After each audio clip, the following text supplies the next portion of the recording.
All right. Welcome to Ben Bran See a Movie, our interview segment with one and only Mr. Chris Durand, who played Michael Myers in H2O. Chris, we are so honored to have you on our show today. How are you doing, man? Doing great, man. Glad to be here.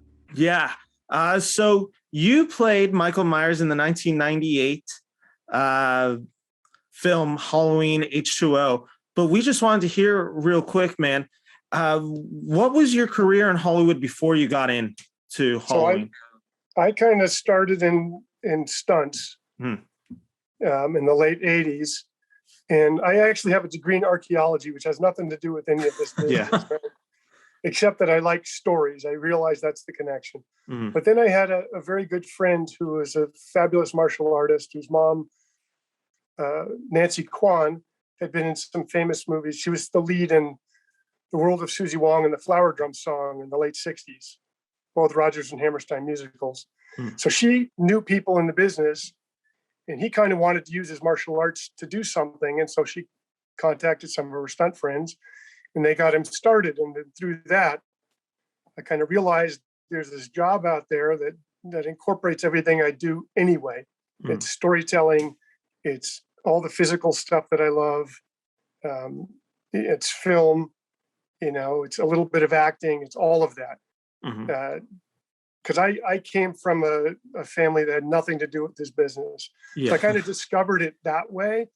And then I pursued it. And it's a really difficult thing to get into. It was kind of a closed group. And it was a very small group in those days. There's probably 500 people that actually worked throughout all of Hollywood. So in stunts specifically? In stunts specifically, yeah. Now it's much, much bigger because people kind of got the idea of that it's out there and available. And, there's been a lot of behind the scenes things that kind of expose it a little bit. But when I started, I had to go meet people to introduce myself. So you would hustle. So I would find the sets and go find the coordinator and go up cold and introduce myself and try to get involved. And I ended up working with a guy named Ken Bates, who did cable falls. He kind of developed a thing called the Decelerator, where he would do 200-foot cable falls on 1/8-inch cable. And you loop the cable down free and you jump to the end of the line, and then it plays through a system and stops you. And you have to do it all within very specific technical specs, because otherwise you could snap the cable. So I rigged with him because I used to do a lot of rock climbing. So I got in with him to start that way. And then I would go and sneak on the back lots and introduce myself, all in between. And through time, it slowly builds. And the first job that I got, he helped me get, because we were using his equipment for stuff that had never been used before. And so they kind of got to have newer equipment and newer stuff. And I got to use it because I was familiar with it. So it was mutually beneficial all around. And serendipitously, it was a horror movie called Cameron's Closet. Okay. So that was the first ever movie you worked on that's the first one I was ever in the industry on camera. Yeah. Do you remember like your first big stunt where you're just like, this is crazy even for me? God, I'd have to think of what exactly it was, but there's been a number. Yeah, because I've seen you in stunts before. I know you used to do you were Brendan Fraser's stunt double for a few movies. You take some crazy hard falls in Halloween H20. Oh yeah. Just like, so, was there ever a stunt to you that just stood out like that in your career where you're just like? There was one that was really kind of nerve-wracking. It was on a show called Gone Fishing. And what happens is the bad guy is getting away. I'm doubling him. We're on airboats in the Everglades. And there's a seaplane, which is his guy in there, that is going to take off, but he's now being chased. So he can't just get on the seaplane and go. They've got to chase it down. He's got to transfer while they're moving. So I went out, I looked at the thing, we figured it out. And then for about 2 weeks, we kept getting delayed. And then we finally got called back out and said, hey, the water level in the Everglades is going down. We got to go. Now, if you know anything about airboats, and planes, there's prop wash off of everything. So I'm sitting up about 6 feet off the water. I've got a 1 foot step. For our listeners, prop wash. Would you say that term? Prop What wash, exactly? so the propeller from the plane Okay. is basically, because it's taxiing in the Everglades on water, it's just shooting water behind it. Right. It's Okay. not just air, it's actually water coming flying back. And the airboats, of course, are big fans as well. So they create their own airstream and et cetera, Right. et cetera. So now I have a seat that's elevated, and I've got one step that's about 8 feet in front of me and about 3 feet down. I'm going to step from the seat to that and dive for the plane. So it's a one move deal, and I got to duck because I'm taller than the wing. Oh, wow. So when I go, you're 100% committed. You got to make that step and already be leaning forward at about 45, and then dive for the for the plane. Wow. And of course, you can't just get right up next to it, because you have the water from the plane coming off the back. So you've got to come up and over that and drop in. And there's no brakes for anything. So the first time we didn't go because you didn't quite get past, the hump there. And then the next time when we dropped in, all I remember is going now, and then I was holding onto the plane. Wow. But I had sunglasses on, a bag over my shoulder to complicate things. And it was as if somebody was standing there with a garden hose squirting my face. There was so much water. So it's really hard to see. And it's just really, really tight.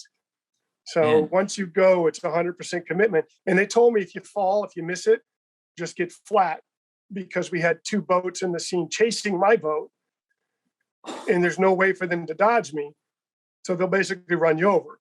But the draft on those airboats is about 2 inches. They're right on top of the water. So they'll just dunk you under. They won't really get you. Mm. Wow. They'll chase down ducks and stuff in the Everglades and dunk them, Wow. and look out the back, and the duck pops up and shakes it off and flies away. So, And how do you prep for that? Because there's obviously some stunts where it's you don't really get the preparation for it, in the sense that this is we have to shoot it on camera, but there is obviously preparation. Setting my foots, my steps, practicing that on dry land. So you've got the boat sitting out of the water, and I can practice the move over and over again. And you have to just ingrain it, because when it's time to go, you can't be second guessing or thinking. It's got to be automatic. All muscle memory. It's all muscle memory. Yeah. I did one where we did this chase in Hollywood, and I was on the top of a double-decker bus. Well, I run up to the top, and there's a city bus going the other direction. There's a car that I'm trying to chase, and it's going the other direction, and the city bus is following it. So I run to the top of this double-decker, run across it, and dive off the top onto the city bus going the other way. And then it comes to a stop in traffic about 2 cars behind this guy. And I have to run down the bus, drop onto the roof of a car, and then my steps have to be set. It's kind of a right, left dive, and he's getting out of the car and his door's open. I got to dive over him. So everything, the distancing, the footwork is exact. So you have to just ingrain it. But listen, all the gymnastics stuff I did over the years, your steps have to be on. And I used to pole vault in high school. And that's one of those things, your steps have to be correct.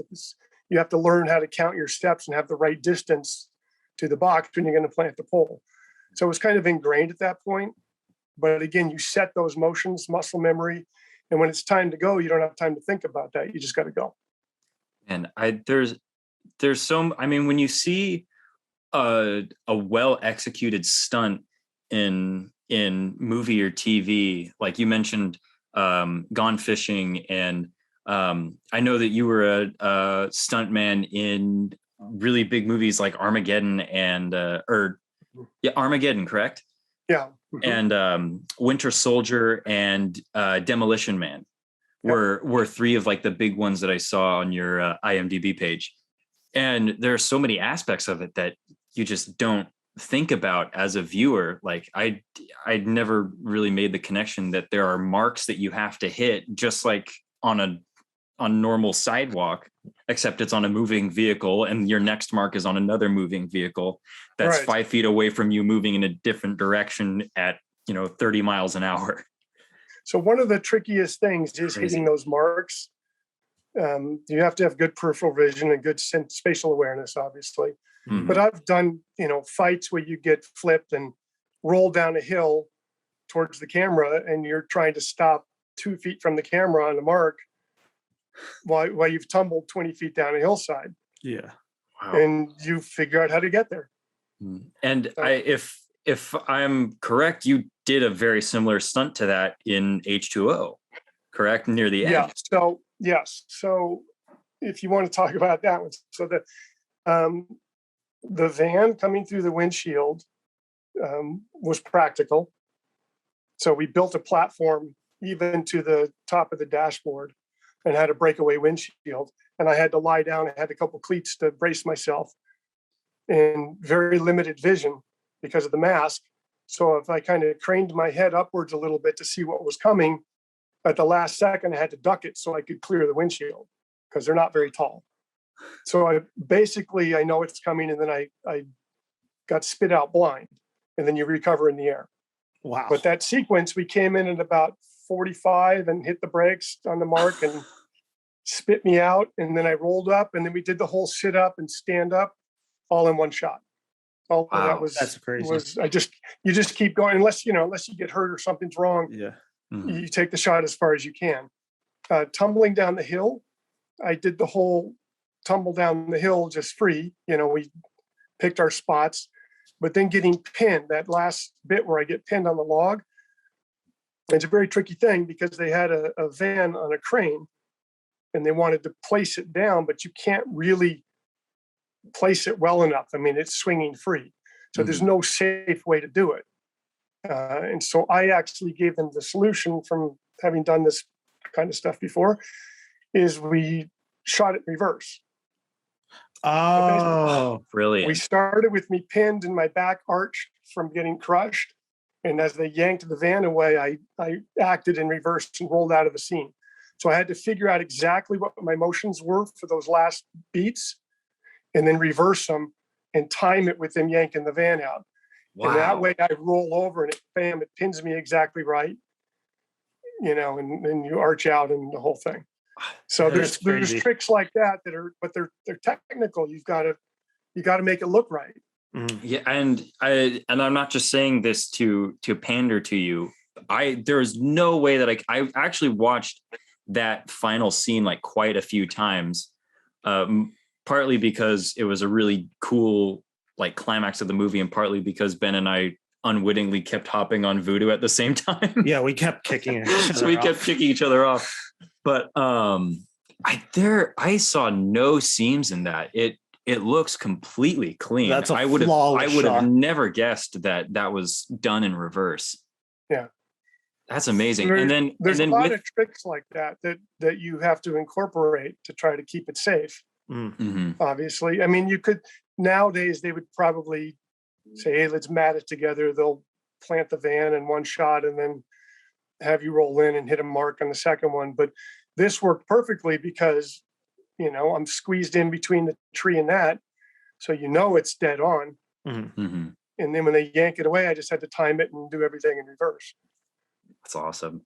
And then with those stunts, what were the safety precautions that were taken? Like, were there crash mats available in the sort of jumpsuit that you wear as Michael? Or is there padding in there? Do you have like you do always leave room for pads, and you keep them as flat as you can, obviously. Right. You don't want anything bulky and kind of obvious, like big fat knee pads or something. You try to minimize it. For stuff like that, I didn't need much because I had a pretty clear spot on the hillside. So like to tumble down, it wasn't a big deal. I probably had knees and elbows at the most. Maybe something for my hip, but that wasn't something. I mean, you basically feel it out each time. No, listen, none of us are trying to be heroes with this. It's all about getting the shot. Yeah, it's all about staying safe. It's not about egos and how tough you are or anything. That doesn't come into play. It's about telling the story well. Yeah. And Chris, with I just want to go back to like when you find out that you are auditioning, I guess, for the role of Michael Myers. Like, one, could you like kind of walk us through the process? Because to me, I'll tell you the whole thing. Yeah. So, essentially what happened is production looked at about 100 actors and they weren't happy with anybody, and realized that this role had traditionally kind of been done by stunts because it's a physical acting role. So Donna Keegan, who was the stunt coordinator, is Jamie Lee Curtis's double, or has been over the years for a lot of stuff. I think she did True Lies and a bunch of other stuff like that. So she was hired on as a coordinator for this, and to double Jamie if there was anything needed. And she said, I'm not going to do a big cattle call. I'll give you 5 guys. They're all qualified. Pick someone. So one of them was her ex-husband, and they have a kid together. And I kind of thought she might be angling for him, just inside family business kind of stuff. Of course. Right. Nepotism. Yeah. And a couple of, 3 other guys that were all very well qualified. And I just went in, not knowing that it was a big deal. I mean, I kind of knew, like, yeah, you're playing this lead bad guy. Okay, cool, whatever. You go in and do it. And auditions, you typically go in and you do them and you forget about them. That's otherwise you drive yourself nuts. Now, in a typical audition, if you go in and you have lines, they give you sides, and the sides are pages from the script that have your dialogue and the description of what's going on, etc. And generally there's scenes on either side of what they're giving you that are crossed out. Well, I learned years ago, you read all that. You read everything, because anything like that might give you a clue to better audition for them. It puts it in context for you. So jumping ahead now, I go in and I'm basically talking to Steve Miner, the director, and a guy named Mark Catone, who was the first assistant director. And we're just kind of hanging out. They're looking over my resume and talking about kind of what I had as a background physically, et cetera. Just gymnastics and martial arts and rock climbing, all these things. And then they were talking amongst themselves for a moment. And they were saying that they weren't going to reference what came before. And so just like the sides for your audition, I shuffled that away somewhere in my memory. Is like, if, it's another clue to how to play everything, right? Well, came down to me and one other guy. The other guy had a bit of a spark in his eye, I guess. You could see he could kind of get hot easily. So they were a little wary of that. And they kind of said, who do you want to hang out with for the next 3 months? Yeah. And in addition to that, it turns out I was actually Donna's first choice to play the role. So that played a huge part in me getting it. Now, when I got the script and I got the word, and it's like, yay, cool. Well, we're not doing what came before. So why look at any of them? We're not doing that. We're going to do our own thing. So I never watched them. And any of the previous Halloween movies at all. Because we weren't going to do what came before. So why? Right? Yeah. We're not doing that. We're going to do our own thing. Okay. I happily misunderstood them. They meant they weren't going to do any reference to 4, 5, and 6. Yeah. And the way this was going to play out was it was 1, 2, and H20 as the third and final installment. Yeah. But I say happily because I never got in my head about it, and I never second guessed anything or tried to mimic somebody. So then we get mask tests, and they line up all these masks and do a photo test with them, and we try some on, and they different lighting, decide what they want to do. And then we start filming a couple weeks after that. And here I am standing on set going, okay, the mask is scary to a certain degree. The lighting makes it scarier. The music, obviously, whatever the story is, whatever the action is. But that's it. I don't have any dialogue. I don't have any expression. You might see my eyes, maybe, right? Be scary. There are a few very close shots of your eyes, mostly at the end. They're into that being, but I didn't know what we were up against, right? For the whole movie. So be scary. It's like, okay, you're just some guy in a mask walking around. So what do you do to be scary? Yeah. And so thankfully I wasn't trying to mimic Nick Castle or somebody. I just had to find this character and fall like, what is this guy about? What does he do? You know, how am I going to be scary? So I landed on being a big cat, like a tiger. And if you've ever seen a tiger lock on prey, it's frightening because you can't break that gaze, right? It's primal. It's as raw as it gets. So I would tilt my head down slightly and I'd lock on my target and I'd do this kind of low growl in my chest. And that's how I played him. And basically no news is good news. So if nobody's saying anything to you, it's working. Yeah. You don't get all the compliments. If something's wrong, you'll know about it. And Steve kind of let me figure it out and do my thing. They only ever showed me 2 scenes. They showed me the head tilt and said, this is kind of a thing he does. And I went, okay. Right before we shot it, they showed that to me. And I was more concerned about a technical aspect because it's the long shot of me doing the head tilt when I'm chasing the kids through the kitchen. And I was more concerned about stepping forward with a knife at the right angle and getting the glint off the knife and the whole thing. But, you know, you incorporate that piece and it worked out great. And then the other was the closet from the original because we did a version of that. So they wanted me to understand why it was different. But that's it. Other than that, I've never seen him. And with that, I mean, like, you think of Michael Myers, and I mean, you put him right alongside of like Darth Vader, the Wicked Witch of the West, Joker. Right. Yeah. So like you walk into that room, but having not seen the previous Halloween movies, does that make it easier for you to just kind of not have that pressure going into it, realizing like you're Michael Myers? No, I had admittedly zero clue how big a deal it was. Which also was to my advantage because I never got in my head about it. Yeah. I never put pressure on myself that way because there was nothing to live up to. We were A, going to do our own thing, and B, you know, I didn't know what the fan base was like. Yeah. Until I was filming, and you've got, you know, doctors and lawyers and moms and nannies and whoever want your autograph, and you're like, oh, okay, this is strange. Yeah. So you really had no clue, like, I had no clue that this was going to be a huge huge film for you, really. No, I mean, obviously I'm one of the leads in the film. Yeah. So that was what was huge for me. And getting to play a character, I was number 2 on the call sheet. It was Jamie then me. Right. So that's pretty exciting.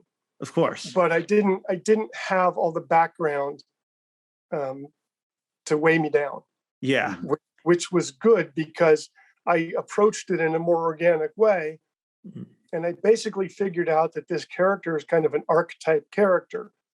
And if you know what archetypes are, it's like, you know, there's a father figure, there's a warrior figure, there's a killer, etc. So that's who he is. I mean, it's really simple. He's a killer, and it's pure that way. And to do him simply makes it more powerful because it's not frantic, it's not frenetic. I'm not chasing anybody down. I'm there, I'm in their psyche, and I'm coming, and you can't stop me. But I'm not in a hurry, right? Yeah. It's like most of the time I'll get you, right? There's nothing you can do about it. And that's even more frightening because it's taking time and because you know you have no out. That's worse because now you have to sit with it and linger with that. And that's a horrible feeling, right? You know, it's almost better if that tiger attacked you and took you out in 2 seconds, right? You're gone. But with Michael, it's like, it's the stalking, it's the psychological fear, it's the buildup. That's a big part of this whole thing. It's the idea of having to come face to face with your own demise. Yes, but you have to really you have to kind of sit with that and linger with that thought. You can't. It's not quick necessarily. It can be, but the stalking is the part that's really scary. So the scene where I stab Adam and lift him up in the hallway, which is my favorite kill in the movie, just straight up. Like that kill's so awesome. Yeah, that was brutal. That kill has nothing to do with Adam. That kill has everything to do with messing with Jamie. Because Yeah. I'm lifting him up, he's twitching, and I'm staring her down, and I'm holding him, and I'm holding that moment where she's really seeing it and experiencing it fully, and then I rip the knife out and go for her. So it really is to mess with her more than anything. You know what I'm saying? It's not, I'm not like kill this guy and I'm 100% and kill. I'm after her. Yeah. Right. It's all And means to an end. and you've brought up Yeah. Jamie a few times, and I mean, we all knew Jamie Lee Curtis was just a wonderful actress in everything she's ever done. And this one, I think she's just fantastic as Laurie Strode. You two obviously have the relationship in the film being brother and sister. And what I love about your relationship in this film is it very much feels like you guys are going toe to toe with each other. And it feels like you two are the only ones who truly understand each other in this world. I'd have to assume, just based on everything of the final 20 minutes, with really just you two squaring off finally, like, is she just like great to work with on set in the sense that like she's going with it at you? Because it just doesn't seem like they cut with her. It looks like she is doing the choreography with you for the most part. Yeah, I mean, listen, Jamie is incredibly hands-on. Yeah. To a fault, where I mean it this way, like, listen, if I back up and I'm doing a stunt and I'm in makeup and wardrobe and I'm ready to go and people are setting pads, I cannot help set pads because I'm camera ready, right? So I can't be involved in that aspect of it. Same with Jamie for every other aspect of the film. So she wants to jump out and help move a light, or she wants to, you know, whatever you can think of on set. She wants to jump in and be part of it, but she can't because the film is based around her, right? And if something happens to her moving a light, the whole film's down. Do you think that's against more her nature? She has to hold back, right? But then when she obviously is doing her bit, she gives it her all. She actually made it harder on me, not easier, for sometimes, because what I would typically do is I would not interact with whoever was in the scene with me before we did the scene. I would separate myself. So for instance, when I have Josh and Michelle at the door, and they've locked the door, they've dropped the keys, and here I come. I avoided them for like an hour beforehand. And when they were lining up with them on the camera, I was getting ready across the courtyard, stacked up behind the camera so they couldn't even see me. And when they said, "Are you ready to come over?" I said, "Just roll when you're ready and I'll be there." And I hid behind and came at an angle where they couldn't see me coming from behind camera. And by the time they said, you know, actually got to action, I was there in full force, at full speed, at full intensity in their face. So it lends, you know, it helps the scene. It helps the intensity of the scene. Jamie would come up to me and get in my face, and I'm going to kick your ass. And I'm like, "You're making it hard on me." But you know, at the end of the day, you focus in and you buckle down and get it done. But I agree. I think that whole end of the movie is really about that duel. Would you say that, because you mentioned like that idea of wanting to like get help with a pad or help set something up, and with Jamie helping set up a light, do you think that this is kind of a real quick question, but do you think that's more of a control thing? Like I want to have it's more just like, I want to help you guys. I want to make it happen. And I see you working and you need a hand. So two things that she did. One was we were getting ready to do the stunt out of the van window. And so one of the things you do, obviously, we know roughly where I'm going to land coming out of the van. So you go around and it's probably 2 a.m. and you pick up all the little rocks that might be there. You clear the ground of anything that might hurt you that way. And she walked by in the middle of us doing this and said, "What are you guys doing?" We explained it, and she jumped right in and started picking up little rocks and tossing them to the side. That's something she could do. When you get to 100 rolls of film, traditionally you pass out champagne at lunch. Lunch is whatever the meal is. So if you start at midnight and you break 6 hours later at 6 a.m, that's lunch, right? So it doesn't matter when it is. It's based on when you start. And at lunch that night, she passed out the champagne herself. She walked around the whole thing and passed out champagne while we were eating. So she likes to be involved, and she will involve herself in any way she can. And there's just some things you can't do if you're being smart about it. Did that help you kind of like gain more respect for her? Like, did you see her like, oh, that's really cool that she is doing that? No, I love that with people who are involved and want to know what's going on. So listen, I did an episode of Seinfeld years ago, early on in the show, in an episode called The Opera. And there's a character called Crazy Joe Davola, who's dressed up as an opera clown, and he gets jumped in the park by some guys and beats him up. Oh, that's you? That's me beating him up. I just saw that episode again recently. It's Okay. They just did it on Netflix, so I've been watching a little bit of it. So the reason I bring this up is we were there for a long time that day, and we were outside in the afternoon choreographing this whole thing and getting it ready, and we were waiting for them to finish filming inside. And they finish, and Seinfeld disappears, and he's not part of the scene. And we go out to the park, and it's night, and they light it, and we do the whole thing, and we film it, and we're done. And here comes Seinfeld out of the shadows to thank me. So he was involved even when it wasn't him. That's right. Cool. He was oversighting things and making sure and wanting to see what it was and, make sure it was right. So same kind of an attitude. The people who are really involved just want to do a good film, and they'll help in any way they can. Yeah. And you can really feel like the passion Jamie Lee Curtis has for this film. Like, it really does feel like a passion project and a love. And not only is it so interesting seeing Jamie Lee Curtis, this film is literally becomes a who of the up and coming like generation of actors. I mean, from Adam Arkham, Michelle Williams, Joseph Gordon-Levitt briefly in there. Like, I think that's what makes this film so special is you just have a great cast around you. And was that something you guys felt on set? Like, I'm sure, did that bring an energy to the film where it's just like, we're all making something special here? Yeah. I mean, I think you can tell people that are fairly seasoned or that kind of have that it factor. And I knew that, and some of the people coming up, had done enough things when they were younger that you could kind of know, yeah, they're good. And others like Josh, that was his first feature. Yeah. And then he went right to the top. I mean, went straight to the top. But he could handle it. So I saw that immediately with him.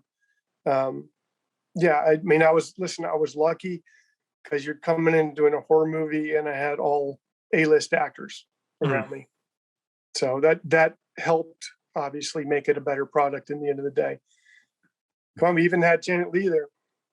Yeah. Was there a point in it, because you mentioned that you hadn't seen any of the other Halloween movies and you like weren't sure, you didn't have any idea of how big this was going to be, and then in light of all that and just the cast, was there a moment during production where you were like, where you realized what this movie could be, or like what part it played in the grand scheme of like horror as a genre, or how much of a powerhouse this movie could be? I knew that the movie was going to be really good partway through, when we were doing things like flipping the tables, or I was doing the scene confronting her at the window, those kind of things that made it really powerful. I knew we had something really good in terms of kind of the hierarchy of horror and how it would do overall. I don't think I really knew. I didn't have a sense for that. I was kind of more focused just on the one-off at the time. Now I realize it's like, wow, what a big deal. And we did a lot of good stuff, and it made an impact on people, and it got a whole new generation interested in the whole franchise. Yeah. Which is neat. Yeah, of course. One of the things that you just mentioned there is, of course, that 20-minute sequence at the end, some of the stunts. I just wanted to break down some of these stunts with you. I think there's like 3 stunts at the end that you can kind of just point to, like A, B, C. The first one is you flying through the window after, I think it's, are you shot? I think you're shot in this scene, or you're stabbed and you go through the school window. Going off onto the balcony. Yeah, Yes. off the balcony. Yeah, Do you- stab. She drives me back, and then we did a fall off the balcony, and then we did the impact shot into the table. Mhm. So we had a scaffold next to the table, and we had the table set to collapse partway. And then Donna was really worried about me because I climbed up partway on the thing, and she's like, that's good. Don't go too hard. It's harder to watch somebody do a stunt than it is to do it, to be honest, because you have no control when you're watching. So she was pretty nervous about it, and it's like, the camera's here. Don't go too big. And it's like, well, I want to do it once. I always want to do it once. And I want there to be enough of an impact. So I went, fine, you got it, no worries. And then they rolled cameras and they climbed up a little higher and it dropped off. Yeah. It's not as bad as it seems sometimes because the table collapses, which takes part of it, and I'm padded, and it's still a thump, you guys. There's some that you just have to do to get the shot. I mean, going back again to the scene in the hallway with me stabbing at him and lifting him up to get the drop, we could lift him up with cables and have him do his bit. But to get the drop, we had his double, and he had to jump up in the air and then go flat to his back, and it's a concrete floor. Yeah. There's no easy way to do that. Yeah. And my concern was timing my part and making it look right, ripping the knife out, because I had to lift with him with the knife and then rip it out as he fell so that he wouldn't have to do it multiple times. Right. Yeah. Like, let's do this once and be done with it. And we did. So, It's incredible. yeah, sometimes it's just a thumper, you guys. And how many, because I know obviously a film isn't shot necessarily chronologically. With these, I think like this last, again, 20, 25 minutes of the film. Is it over the course of a few weeks or is it really like a few days? Do you remember? No. So we were set for, I want to say 8 weeks originally for filming. And then they decided to change the mask 5 weeks in. So we had to read a bunch of stuff. So it ended up being 10 weeks. So all of those things take weeks to get set and done. And, you're jumping around completely out of order sometimes. But it is what it is. You got to get it done. Even if you have to redo it, you got to bring it again. And that's something that's been a big debate amongst Halloween fans that I just learned about today was the mask was how many times it changes in the film. And I was wondering if you could give us a definitive answer of what you remember. Sure. So what happened is K&B, the company, made the mask that they originally okayed to start this. And if you know anything about film, they take the footage from the day and they send it off and they process it and usually bring it back the next day or maybe two. And you watch the footage. It's called dailies. So you watch daily to see what you're doing and how you're doing. So they saw the mask on film for weeks. Yeah. So if they were going to change it, they had plenty of time to do so. And it was literally 5 weeks in on a Friday that we get the message that they want to change the mask. And we're filming the interior of the beginning when I slit the nurse's throat. Yeah. Okay. I go to the kitchen, I get the knife, we do that whole thing. So we shot it with the K&B mask. And then I think they sent over the mask from 6, if I'm not mistaken. And we shot it with that. And Steve lit it really dark on purpose.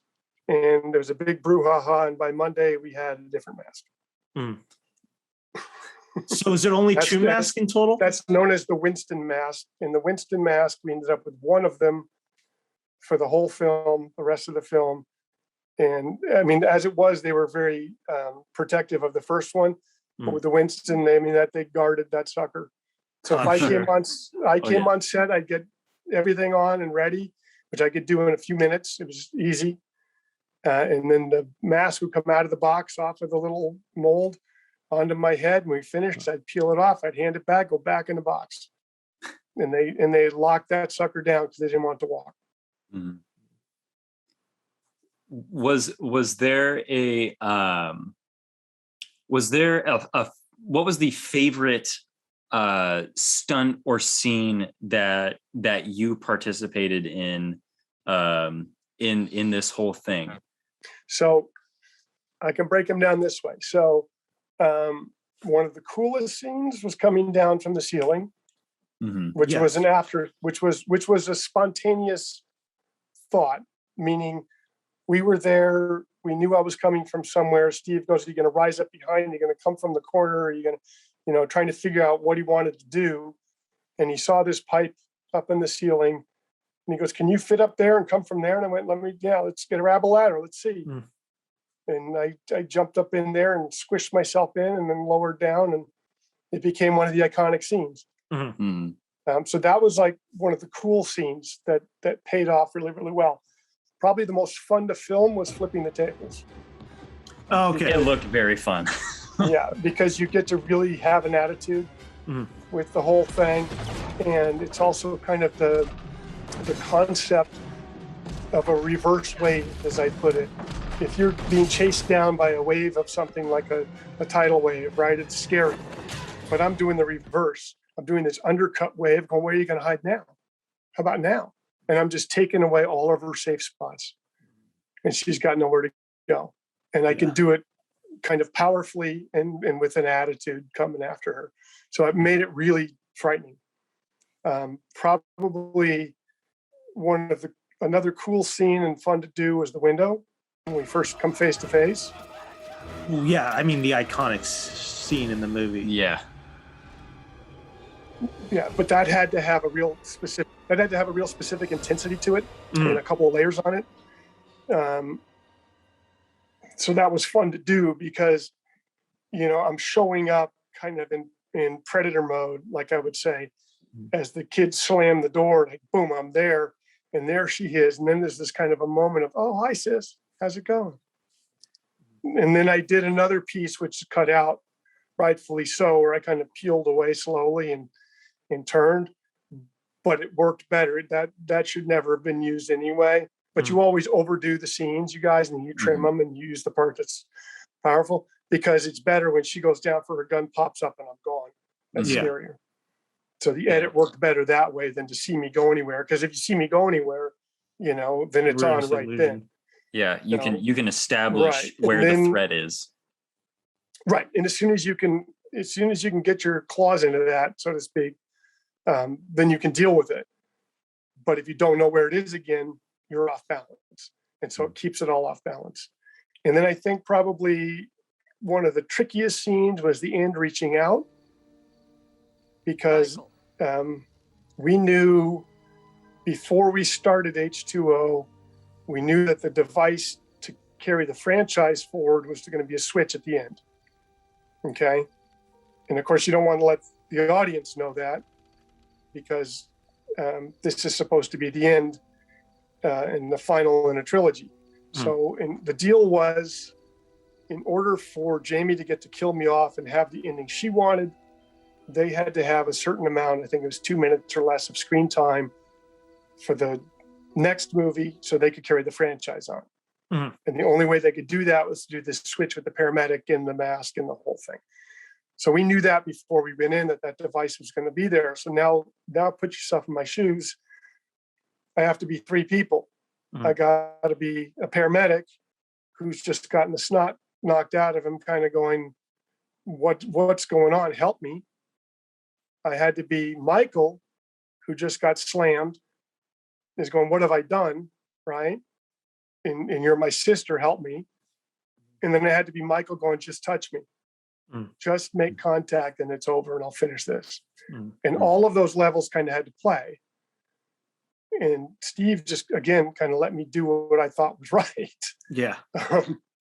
And it actually reads differently each time you watch it, depending on your mood. Right. And of course, nobody knew the paramedic part of it until Resurrection came out. Right. And then they look back and go, oh, that makes sense. And now you can see it in a different light. So it had to work on multiple levels. So that was super, super tricky. So that's probably the one I'm proud of. Yeah. Acting wise, because I had to pull off something really subtle. And again, what have I got? My hand and my eyes. Yeah, I was gonna say, as far as acting goes in this, it's difficult, I'm sure, to play this nonverbal part, because what we think of as actors is so much dialogue and how you deliver that dialogue.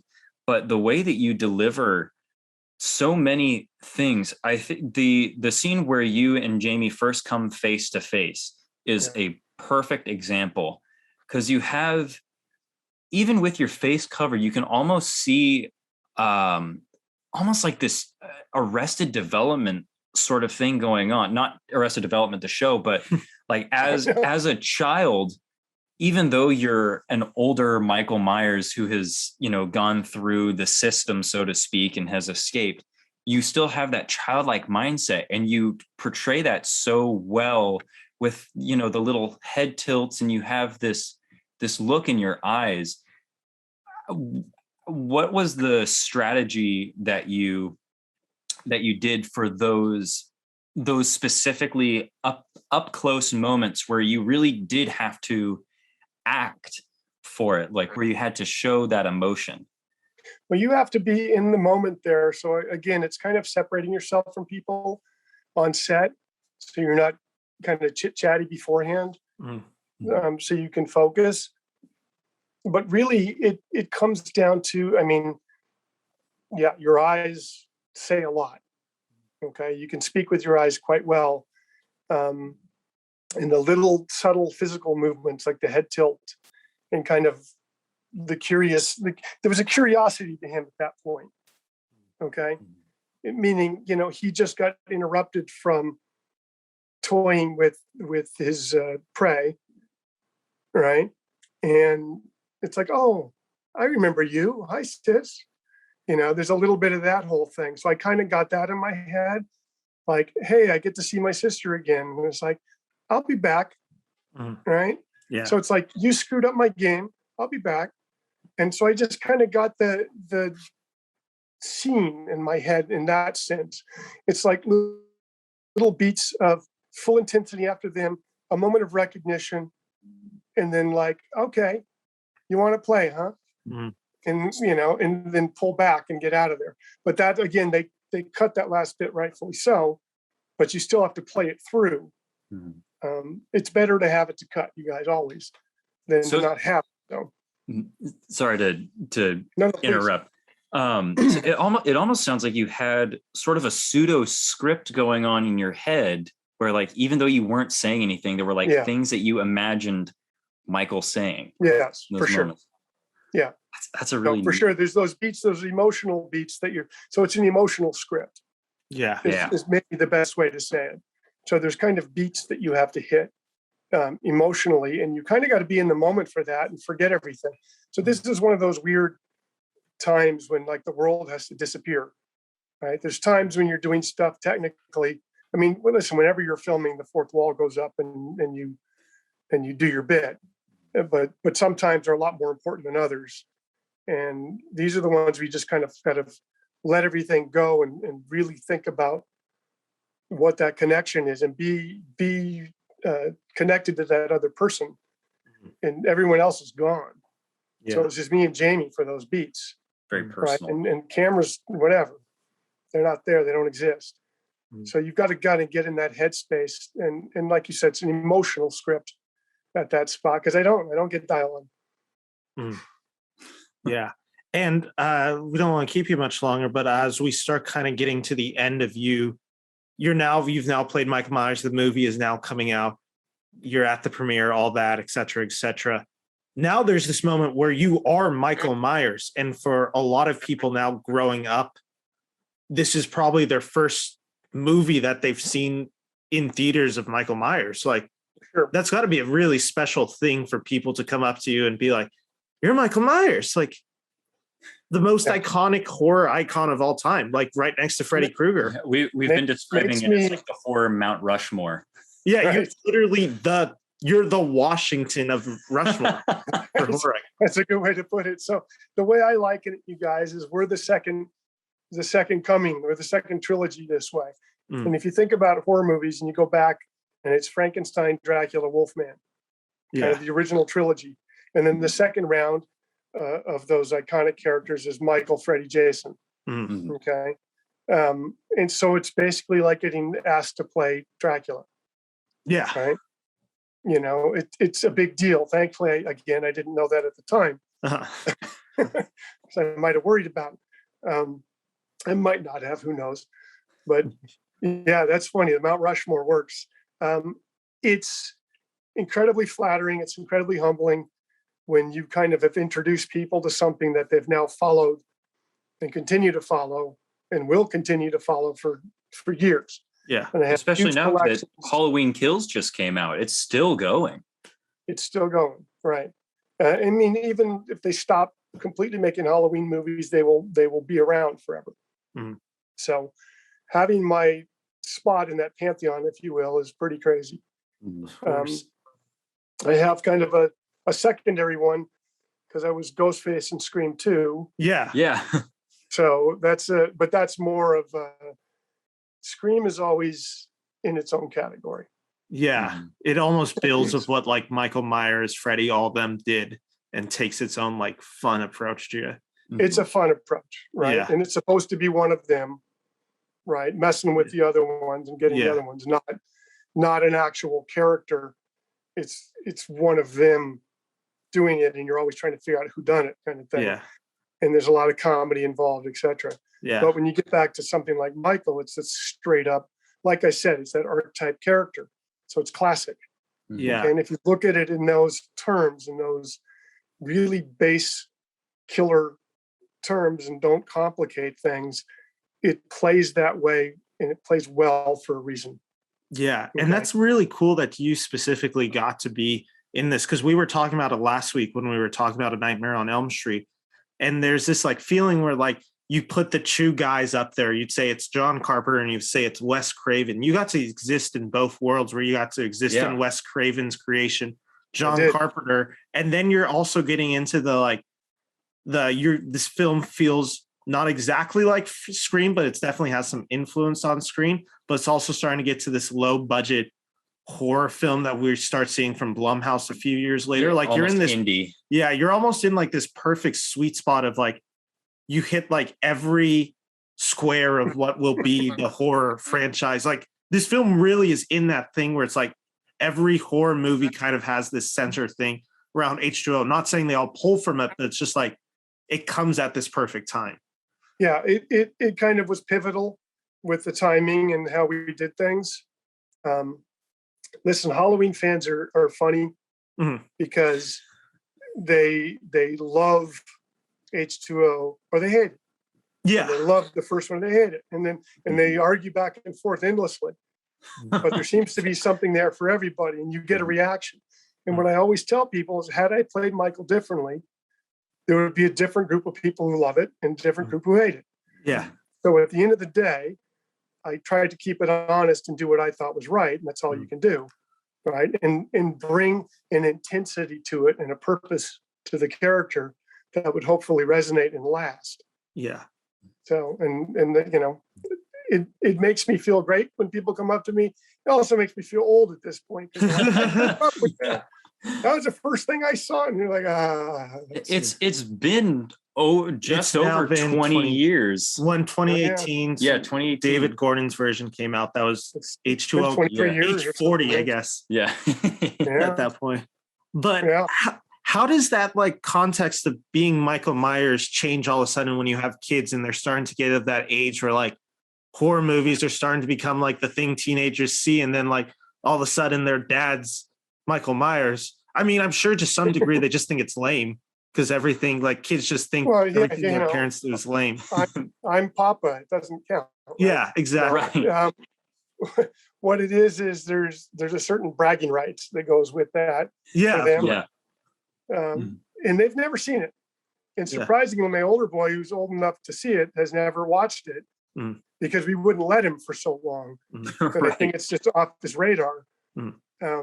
And the other is too young still to even consider it. But eventually they'll see all that stuff, and they've, hopefully they're proud of it down the road. Yeah. And I want to grab something real quick to show you, but Branson, go on real quick. I've got another question for you in that same range.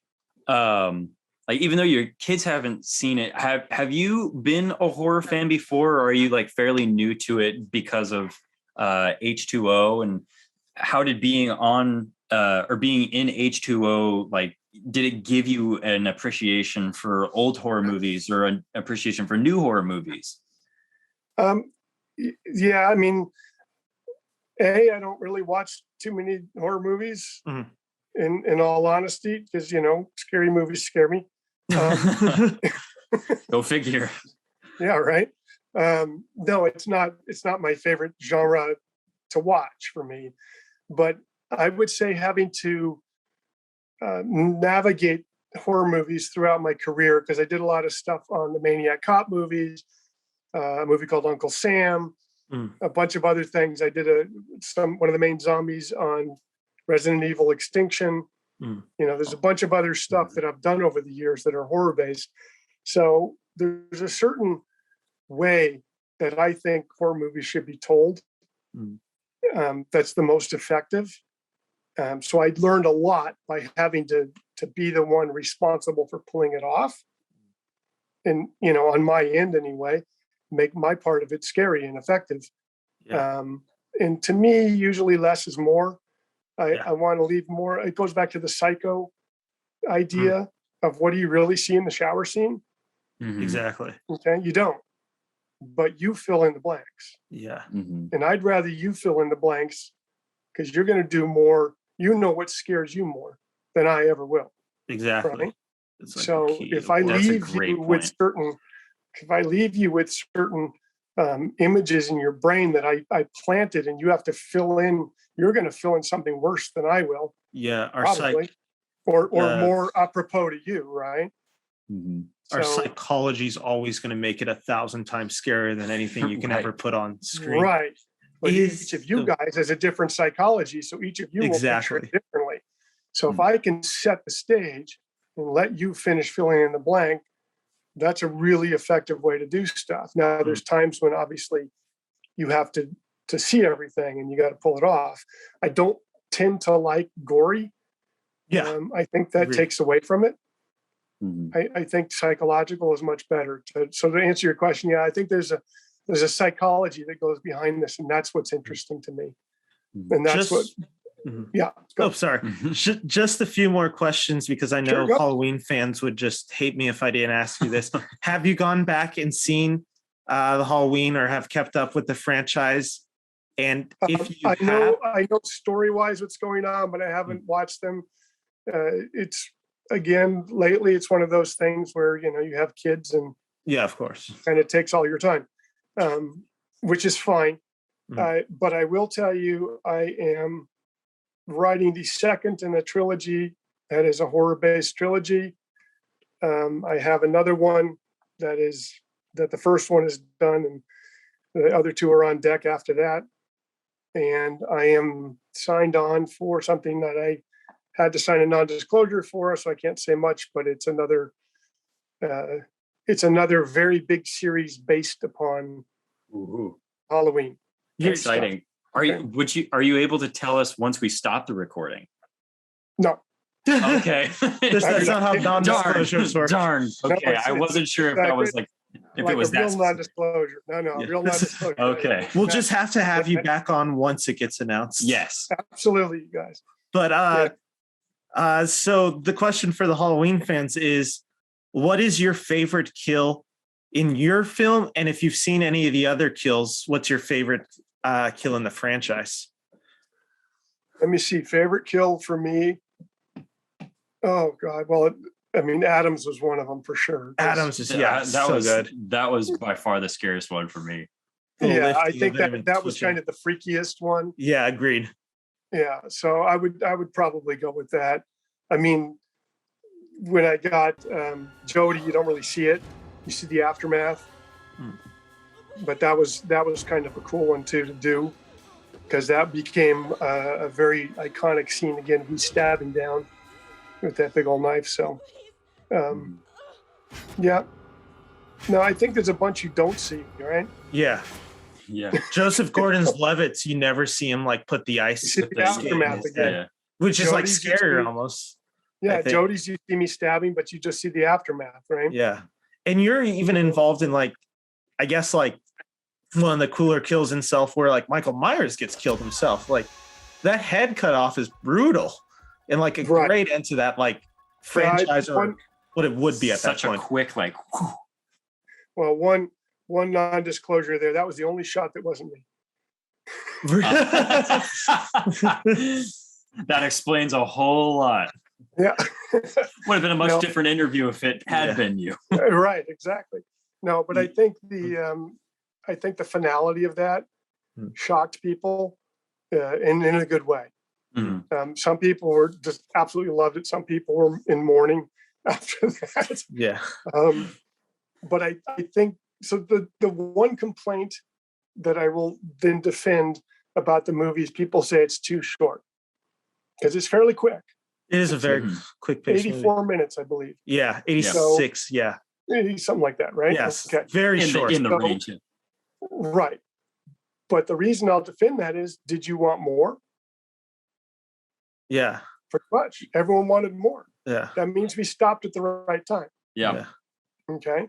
Because what you want to do is have that energy going, and you want to leave people ramped up. Yeah. Okay. And there was no kind of false ending. There was no Terminator where you think it's over 5 times before it's over, right? I think that was actually one of the things that we talked about when we talked about Terminator. Was just the fact that just like keeps going way too long. It goes too long, right? But with this, you think it's done, and she's the one who doesn't trust it, right? So she's the one who steals the body and knows she's got to go finish it. Yeah. Okay. So it's smarter that way. The other thing I got to tell you about this movie that I thought was really, really smart and well done was that she's not happy-go-lucky 20 years later. She's not over it. Yeah, You know I what love mean? that element of it. She's Very a disaster, right? And then you add in that layer that her son is the same age that she was. Oh, I never. That's Originally totally attacked. true. So Didn't now, catch that. That's good. okay, so it's just like I talked about earlier. It's harder to watch a stunt than to do one. Okay. Well, if she's worried about facing Michael, or she's worried about her son facing Michael, which do you think is worse? Exactly. Right? Yeah. The stakes for her are through the roof. Yeah. And she's hallucinating, she's drinking, she's taking pills, she's doing all this stuff. And of course, we know I'm real. She doesn't for quite a long time. And she doesn't really know I'm real until that moment at the window. So you got to realize the tension on the one side of it of us all going, he's real, and her having had hallucinations and not sure until we come face to face. That's what makes that pay off so well. Yeah. Right. That's what makes it so powerful, because now it's like, oh, it's on. Yeah. Right? And that then it relationship, turns like around. I said, you Right. two And have. then when she turns around to go back and gets the axe, that's another really powerful moment of like, oh, it's going down now. We're finishing this, right? And that's became that, and it's what you talked about. Now it's 2 of them. It's always been 2 of them, but now it's really 2 of them. Yeah. Right. And it's on. Yeah. I just like I said, I absolutely love what you and Jamie Lee Curtis do in those final like 20 minutes. I think it's like some of the most exciting stuff in the franchise and just in film in general. I mean, 2 iconic characters finally facing off. Because there are actual stakes and there's like an actual fight going on. Her character is competent, like Carrie Tate / Laurie Strode is confident and capable of taking on your Michael Myers. And she's not just scrambling away and running, but she would have left. If you think about this, she probably would have left had it not been for her son. Yeah. He sends off and says, that's not okay. Right? The stakes are even higher. It's not just about her. It's about her and me, but her stakes are higher because she knows if she loses, it goes to him next. Right? And the only way to protect him is to go on offense. Yeah. So it's a powerful switch, you guys. It makes it made the franchise in that sense, like I think it was a good finale. Yeah, and it's what David Gordon Green brings into the role when he reboots it 20 years later with his Halloween and Halloween Kills, was he still has that basis idea of what your H2O establishes. Again, they take out the relationship where they're brother and sister, but it's really between these two characters and now her kid and grandkid. So you guys really set the bar stage for that. Yeah. Well, what's so crazy about all these stories is you got to figure out timelines now. There's like the sister trilogy, and there's the in-between stuff, and then there's Rob Zombie stuff, and then you come back and you watch one and then the new one, and it's like and then you have three just off the side. Season of the Witch just doing its thing, licking the radiator. Do you guys know the story for Season of the Witch? Isn't the whole thing with Carpenter is essentially he wants to make Halloween an anthology series? So Halloween 3 is the first time with the witch, and then in theory he wants to do it yearly, where it's a different like Halloween type creature. Halloween verse. So the original idea was to do a different Halloween story every year. Okay, but then the original Halloween hit.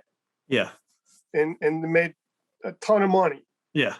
And so they made a sequel to that with Michael because they made a ton of money. And then they tried to go back and do the original idea, but they still call it Halloween. So everyone wanted Michael. So it was a big mistake. All right. They should have just had a separate movie called Season of the Witch and been done. Right. But they kind of tried to have their cake and eat it too.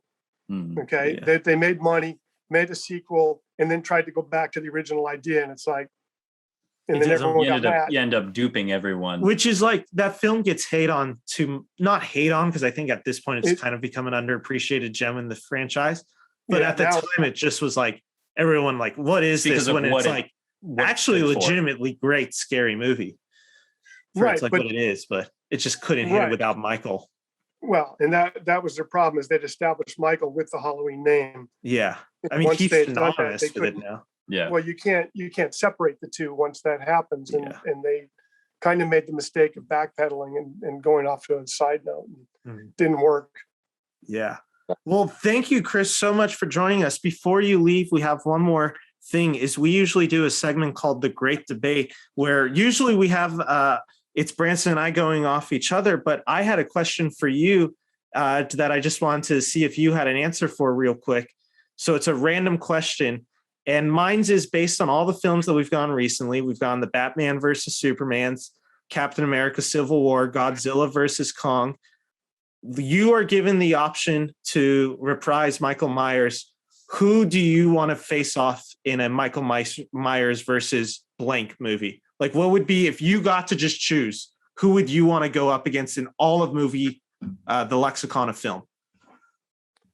Well, I mean, I'll keep it to kind of the Mount Rushmore group right now. But I think the fun one, probably the best action-y one, would be Jason. Okay. For a variety of reasons, just because they're different style. But to me, Michael's going to win. And it's just because of again, it's kind of that steady ruthlessness. The way I describe him, he's kind of the Energizer Bunny of killers, right? Dude, it's like he's just gonna keep coming. And so for that alone, I think he would win. He's got the Rasputin energy. You can drown and you can. I wanted to give you another chance where I know, like I said, I know you've done. No, not like you take another. That was Ben's really nice. That was a crap answer. No, I meant my other chance is I wanted to, in my pitch, it was because I know you did stunts for Brendan Fraser. I wanted you to go back and play George of the Jungle. And it's George of the Jungle versus Michael Myers. And then because you then get to do the Nick Cage face-off or an adaptation thing where you're playing two dual roles. Right. Oh, yeah, that would be cool. I think Michael would still win. I think George wouldn't know what was going on. That's okay. That's fair. Well, my buddy played him on the second. Yeah, I know. I have the picture with Chris Sharman. Yeah. So Chris played him for the second one, which is great. Yeah, I still have that movie on DVD, Chris Sharman's George of the Jungle 2. I've watched it within the past I watched it in college for sure again. I really enjoy that movie. He's great. And he's a very nice guy. Oh, he's wonderful. Yeah. But the thing that I wanted to show you was, you talked about being the fact that your kids get the bragging rights. I always growing up got to, because, you're one of my dad's old buddies. Yep. I always got the bragging rights that we have this photo here that was hanging on in his office. So, it's still in my studio now. Nice. And it's always one of those things I get to say, oh yeah, no, that's legit. I have photos, I have the photos from us when we were kids, when I was 4, and it's you and it's at your old place in, I won't say the name, but it's in your old place where you have the Michael Myers knife and mask hung up. And I have the photos with you somewhere. I don't know where they are now. I haven't seen them in years, but yeah. So it's always been that. Yeah, because I have the photo with me and Jamie at the window, and above it I have the chair back. Yeah. So it says The Shape, and below it I have the knife. Yeah. Which is by the way, it's a 19-inch knife, chef knife. 19. Yeah, wow, that's crazy. Definitely can't bring that on the plane. No. Holy crap. That's a knife. Well, that's a knife. Yeah. Chris, thank you so much for joining us. We are honored to have you to end this Halloween segment. And we just want to give a quick shout out. Unfortunately, with some of the events recently that happened this weekend, a young woman lost her life on set of the film Rust. And I just want to pronounce her name right while we're talking about it. But it was Helena Hutchins, I believe is how you pronounce it. Helena Hutchins. We just wanted to give a quick shout out because, we're a film podcast and tragedies like this. I know you're a stuntman, Chris, so you obviously empathize with stuff like this. We just wanted to give a quick shout out, and this episode's dedicated in her honor. Mm-hmm. And yeah. Excellent. Our hearts go out to her and her family, the crew, Alec Baldwin, even. Everyone who is affected by this just unfortunate tragedy. You guys. Big tragedy. It's really hard to hear those stories. Yeah. Mm-hmm. So always just hard to hear it. But Chris, again, we just thank you so much for joining us. Honor and a pleasure. Thank you for staying for so long. We're approaching an hour and a half with you. That's way longer than we bargained for, but you were a trooper, and you gave us some really awesome insight into Michael Myers and just how that whole movie making process for H2O came to be. Yeah. It was awesome, man. So we're honored to have you, man. If you have, I don't think you have anything to plug, but just go onto his IMDb page, check out all of Chris Durand's work, and there's so much cool stuff in there. And there is a lot of stuff you didn't even realize he was involved in. This man's a heck of a stunt man. Thank you, guys. I've got, if you look on Facebook, I guess probably down the road, I've got a couple books coming out too. Okay, and we'll make sure to plug it once. Totally different kinds of things. Yeah. I'll let you guys know when it's happening, but we're real close. And we'll be glad to have you back on to promote those once you get closer. Anytime, you guys, let me know. Thanks, man. And with that, guys, that's Ben and Bran See a Movie. Thank you for joining us this week. And starting November, we have families and conflicts in honor of Thanksgiving. So we're doing movies that have families, and we have movies that we fight on. That's the whole theme of Thanksgiving. So thank you guys for joining us. I'm Ben. I'm Bran. And this is Chris. And thanks, guys. Take care, and happy Halloween. Happy Halloween, guys.